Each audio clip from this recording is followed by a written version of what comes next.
Essa questão de liminar, está atrapalhando o trabalho de vocês essa semana? Deixa, a parte política, eu não estou entrando na parte política. Não, mas está atrapalhando o seu trabalho lá dentro? Meu trabalho não está atrapalhando em nada.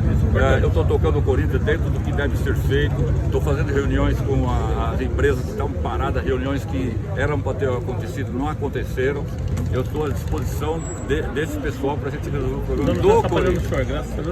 Eu tenho o problema político sendo resolvido pelos advogados.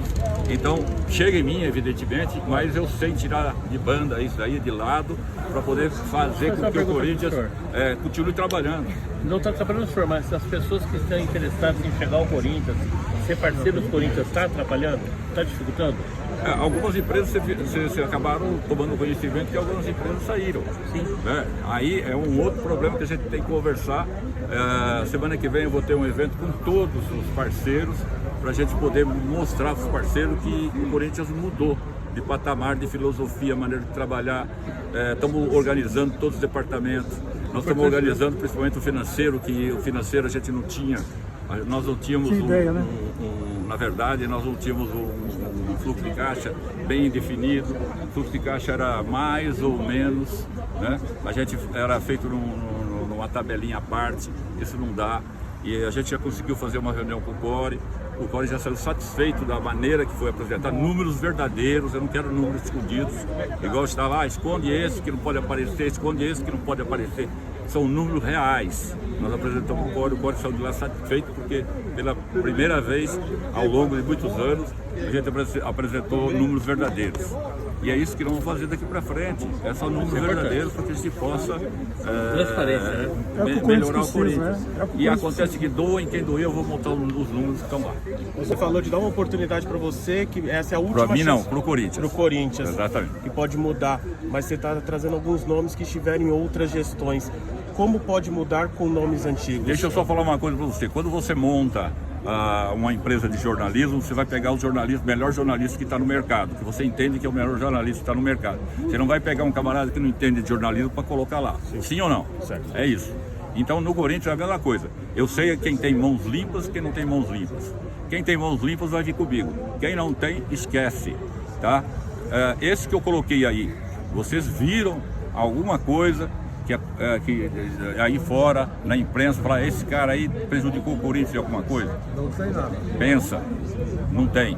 Então acontece o seguinte, quem que nós temos que pegar? Eu tenho 60 dias para poder administrar. Então esses 60 dias, eu tenho que colocar pessoas que já conhecem, que é para poder resolver o problema de imediato. Que na verdade eu tenho que fazer. 60 dias não é muita coisa. Aí nós vamos ver depois o que vai acontecer para frente. Esse para frente aí é depois. Osmar, deixa eu fazer uma pergunta. O senhor acha que depois desses 60 dias, o senhor continuará como presidente do Corinthians ou não? Você acha que é momento da gente falar em política? Não, estou fazendo uma pergunta porque Exatamente, não é momento de falar em política. O momento agora é a gente administrar o Corinthians nesses 60 dias e fazer o melhor que nós podemos pelo Corinthians.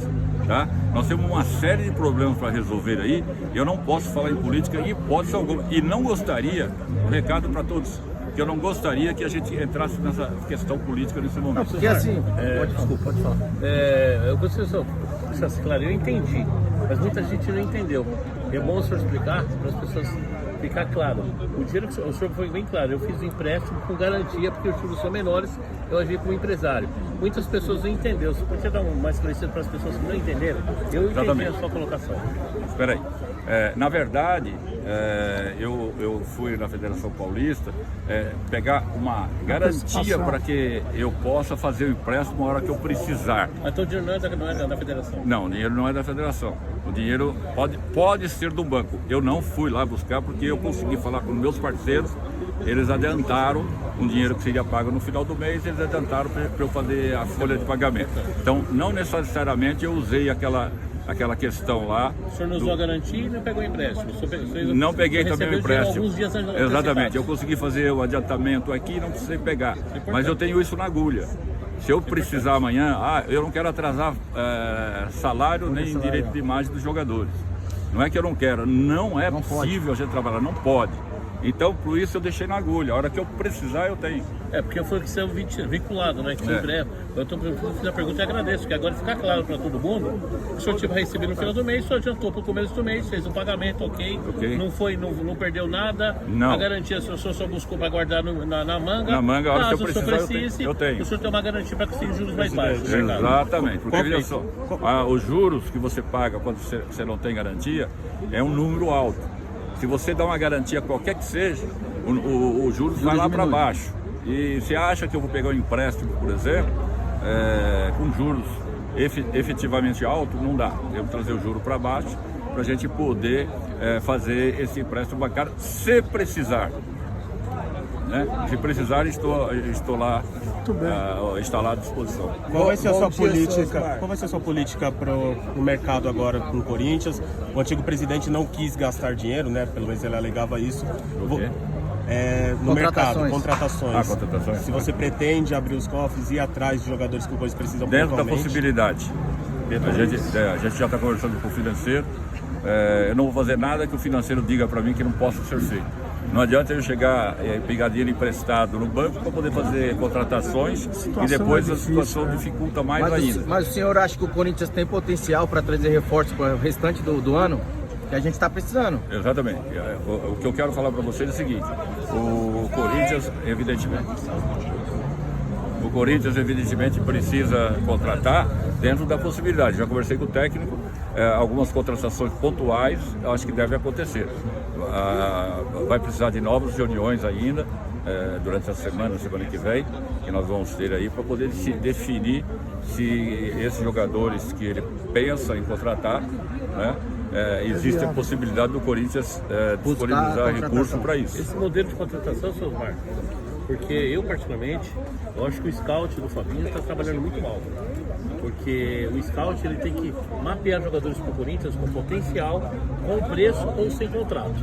E é muito fácil o Fabinho falar, temos o Corinthians, nós sabemos que o Corinthians é grande. Você não acha que um caminho seria o scout trabalhar, buscar jogadores da Série B, que nós fomos campeões mundiais assim, com Douglas Paulinho, São Caetano, Ralf, Chicão. Paulinho vindo do Bragantino, Chicão vindo do Figueirense, né? O Ralf veio do Barueri.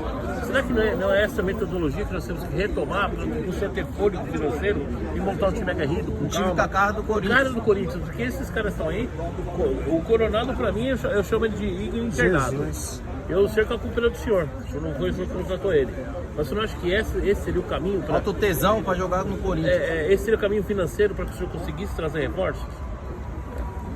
Eu entendo o seguinte, que nesse momento a gente tem que ouvir muito o técnico. Sim. É importante você ouvir o técnico e ele pontuar alguns jogadores que nós podemos ou não contratar nesse momento. O Corinthians não vai fazer loucura nesse momento, pode esquecer. O Corinthians não vai fazer loucura. Não dá para você chegar e ficar contratando jogador para pagar 2 milhões não existe. Para 2 milhões, 4 milhões, 3 milhões, esquece. O Corinthians hoje não dá para fazer isso. O que nós temos que fazer nesse momento é contratar alguns jogadores pontuais, desde que o custo seja baixo para o Corinthians. Até porque, Osmar, lá em Porto Alegre, o Bidon não garantiu permanência no Corinthians e também nem confirmou que deseja ficar no Corinthians, deixou tudo na mão dos empresários dele. Não tem proposta. Não tem proposta. Não. Se chegar essa proposta, você está aberto a negociar? Se aí não dá para eu falar em situação. Pela situação financeira do Não dá para eu falar em possibilidades futuras. Fora o Bidon, Yuri recebeu alguma proposta? Nenhuma proposta. Mas uma coisa é clara, né, Sr. Marcos? Chegar uma proposta concreta e boa para o clube, ninguém é inegociável, né? Na situação financeira que se encontra. A situação eu digo para você o seguinte, que a situação do Corinthians nesse momento não tem nenhuma proposta para nenhum jogador. Se chegar alguma proposta, eu vou ficar sabendo em primeira mão, eu não vou ficar escondendo nada. Eu tenho que mostrar para a torcida, eu tenho que mostrar Só que essa proposta todos tem que ser, os interessados pelo tem que ser viável tanto para o clube quanto para o futebol, porque assim, não adianta também pagar uma dívida e o elenco cair em qualidade. Não adianta, Exatamente. Por exemplo, vender o Garro e o Yuri Alberto e trazer o Zé Bedeu. Entendeu? Então não tem proposta. Pode cair essa qualidade. Osmar, isso aí eu não vou discutir porque não tem proposta. Osmar, se tivesse proposta, eu discutiria. Osmar, o senhor tem noção que nós vai ter mais um gostinho de vitória, né, nesse caminho teu até dia 9 de agosto, que é a Assembleia Geral, que nós vai pegar e encontrar no nosso caminho o nosso maior rival da Barra Funda. Sim. O senhor já tem tudo planejado para nós eliminar esses caras lá? Esse é o trabalho. Tem festa, Exatamente. Esse é o trabalho que nós temos que fazer. Claro, você acha que nós vamos chegar lá e entregar um jogo? Você tá louco. Isso é um gosto, né? de mais um título. É um campeonato à parte pra gente. Campeonato à parte, outra, né? Até na esteira do que o colega falou, as punições que os rivais tomaram comparadas do Corinthians. O Corinthians está vivendo a punição das suas torcidas sem nenhum material. Para esse jogo, você pensa em entrar com algum tipo de ação para tentar pelo menos bateria de volta, para a Neoquímica Arena ter outro clima para o derby? Isso é uma situação que eu não estudei ainda. Eu não recebi nenhuma proposta de mudança disso, não pensei nisso ainda. É uma situação que eu estou ouvindo pela primeira vez. Eu estou ouvindo pela primeira vez essa situação aí. Até agora nada foi tratado disso. Faz falta pra gente no estádio.